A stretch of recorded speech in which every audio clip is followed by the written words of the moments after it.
welcome to the show. I'm your host, Angelo Santa Barbara. This is Santa Barbara Now is normally shot in the studio, as you've seen in the past, but today we're taking a little break from the studio and we're going to do a little bit of cooking. Holiday season is coming up, and I thought we'd come to a kitchen. We're in downtown Schenectady.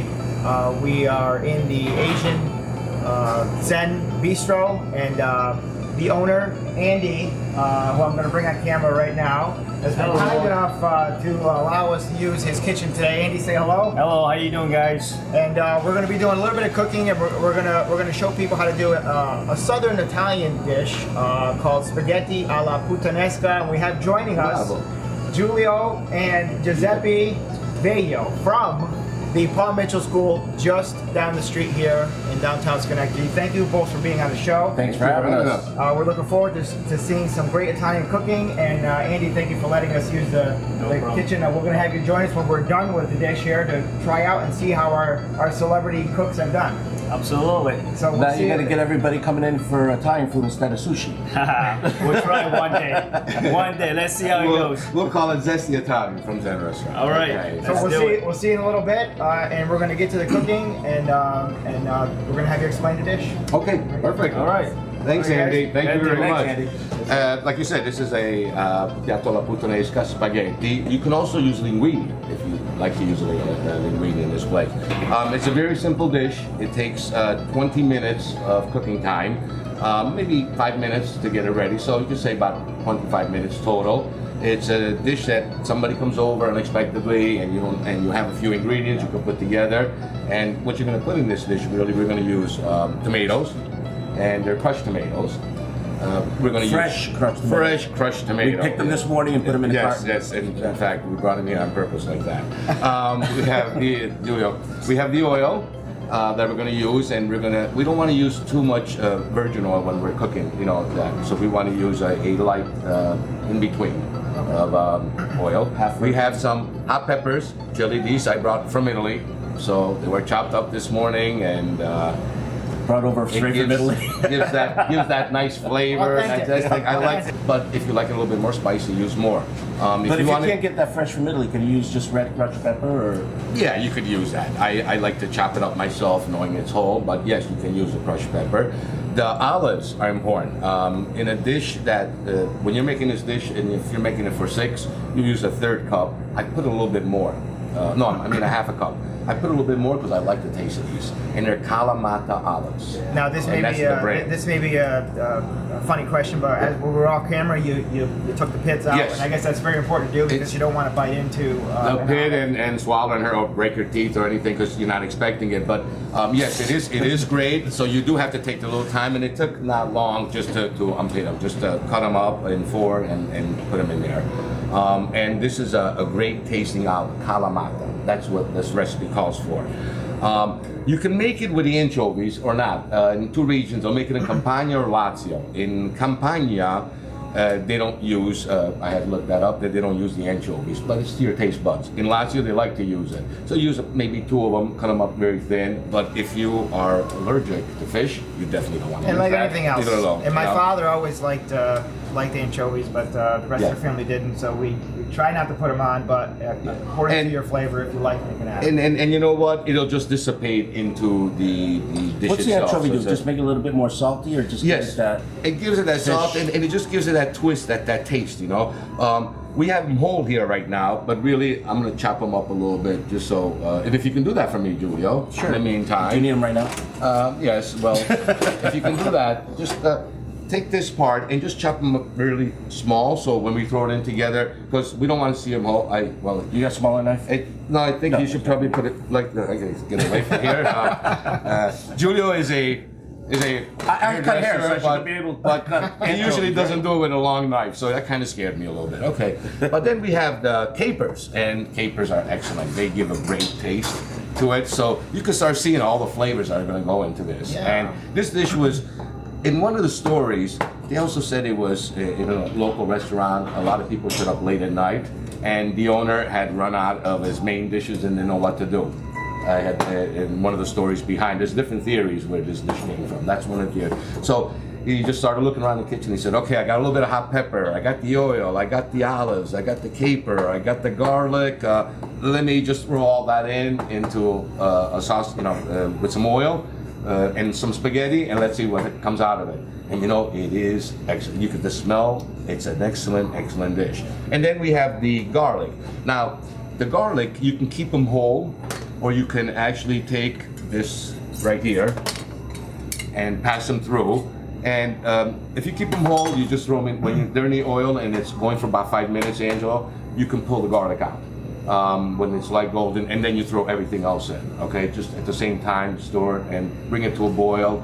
Let it cook for 20 minutes, and at the same time, you're cooking your spaghetti. So when the spaghetti's done, I'll show you. Then we'll strain it. We're gonna throw it into the pan with the sauce because it's gotta be tossed, and you want all those flavors to actually get in there.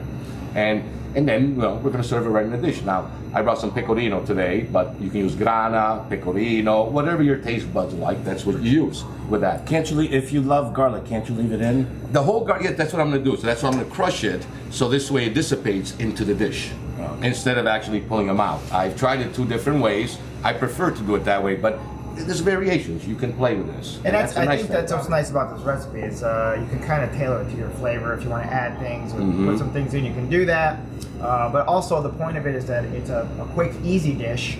So around holiday time, if you're not sure what to make, you have unexpected guests, like you said, you can put this together fairly quickly and fairly easily and have a great, authentic Italian dish. Oh, and it's going to taste, and you'll see. Now, is the Santa Barbara wine going to go in this? Did you make this with the wine? Now, we do have my homemade wine here, but I'm not sure if the recipe calls for that. No, it doesn't. It doesn't? So let's drink some instead. Oh, I see. Okay. See, really, Italian cooks like to have a little wine while they're working. Excuse me. Yes. And even, you believe it or not, in Italy, even when your workers come to your house, and here in America, they would never have a glass of wine. But God forbid you don't offer them a glass of wine, even if they're doing your carpentry work. They just want a glass of wine. And if you do that, they're going to do a better job for you. It's sort of traditional. You don't offer them wine, you're not going to get anything. But before we start, let's have a nice salute. Salute. Here's to a great recipe. Alla vita, to life. Can we drink now? Hey. Bene. Very good. Nice. Bello. Very good. And the more you drink of this, the better the dish gets. Oh, yes. So, And the better looking we get. So, and here's the chopped tomatoes that we're going to put in, okay? And just want to show that we might overflow the dish, but just to give you an idea, this is what we're going to throw in there, into the pan. well, you got 2 types of tomatoes. Yes, well, 2 types because I kind of like, you can go with 100% all chopped. Okay.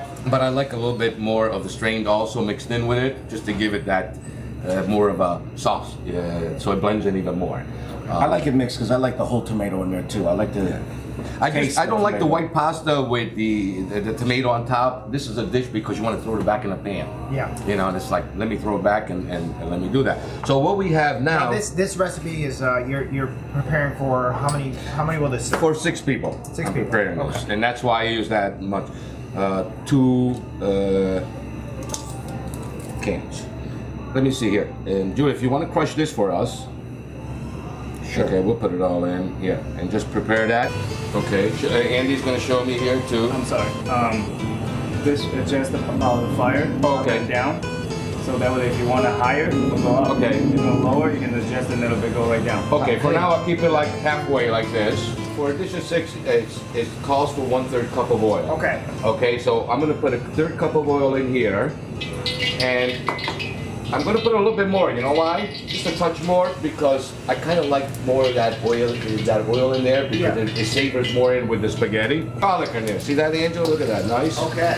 And we're just going to let that go for a few minutes. Kind of stir that around a little bit. Yeah, stir it around just a little bit. Beautiful, Angela. Look at that. Starting to turn. Starting to turn Is it color. ready? Okay. Look at that. That's So when we now want the sauce goes in. We want to give that sauce in there right away. That's it. Look at that.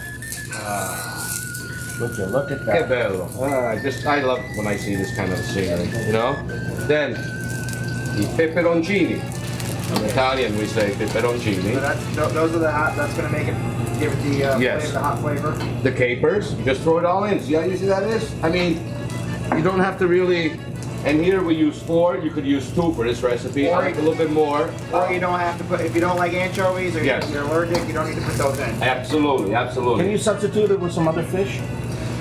In northern Italy, they also like to make the pasta puttanesca, but they like to put tuna in it for people who like to. Oh, yeah. Okay.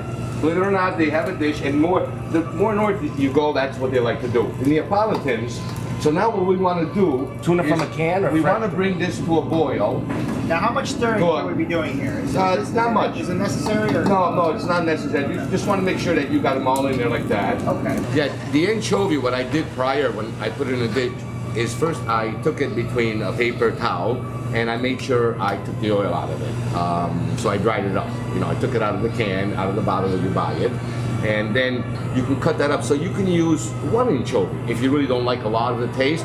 I liked this so much. The taste was so excellent. The next day I said to my wife, please get some pizza dough out there. I was just gonna say. Yeah. Now, this is such a universal sauce. Julia, we were talking off camera. You've had pizza with this sauce on it. Oh yeah, it's excellent. Actually, you can have anything on pizza that's left over from the night before, And just throw it on, and this makes an excellent substitute for a great pizza. You know what they did to Italy once? I ordered something like this, and it was really, in a pizzeria, they really have a lot of creativity. And I was in Milan, and everyone ordered a pizza, but I decided, no, I'm gonna have a spaghetti, a little bit picante, with red pepper, you know, nice. And they come out, and they bring everybody a pizza, and they bring me a nice puffed up calzone.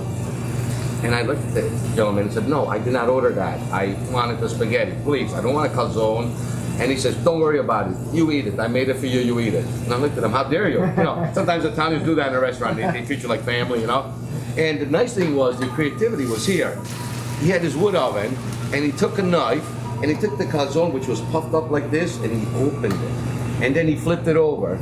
My spaghetti was inside. Take just a little bit of that. I'm gonna lower and let it go slow. Just take a little bit of it, and then we're gonna keep it going. Let's take a look here. Let's get this on Let me get camera. this spoon washed here. This is what it looks like so far. It looks pretty hot though. Oh yes, I did it. You can do it. We're doing good. We're doing good. Yeah. You think it needs a little bit more salt? But yeah, have to always, when you make ziti, when you make spaghetti, when you make anything, you always salt the water. And my mother Get some always oil. did it, and Yeah. we're doing it here And now. grandmother did it, and great grandmother did it. We don't ask that question. We just Hey, go do ahead. it. Yeah, infatti. They say a pinch. Pinch, like that. A pinch. Well, you know what? Another little pinch. Just Julia, that. another pinch, or we good? We're talking about a pinch. A pinch. That's it. There we Okay. go. We There got we it. go. We got a few pinches, and we have it in there.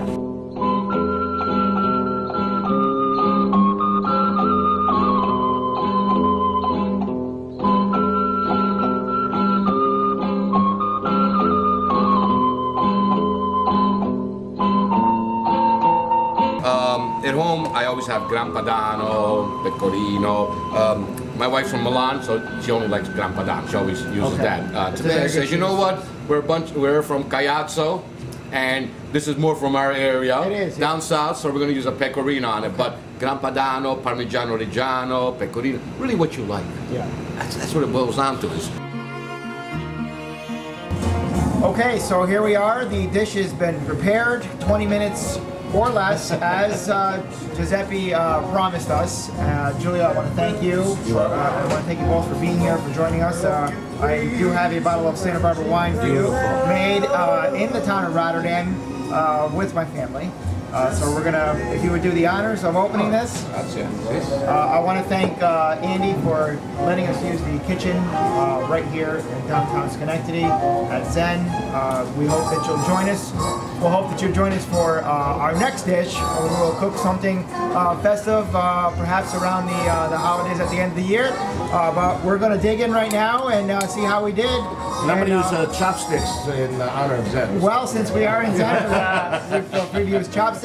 My daughter Mariana's here. Mariana, ciao. You want to try that and let us know how we did? Give it a shot. Okay. Sure. Try it on the child. See if she survives. All right, a toast to our spaghetti alla puttanesca. Spaghetti alla puttanesca Thank you all for con being here. vino di Angelo Santa Barbara.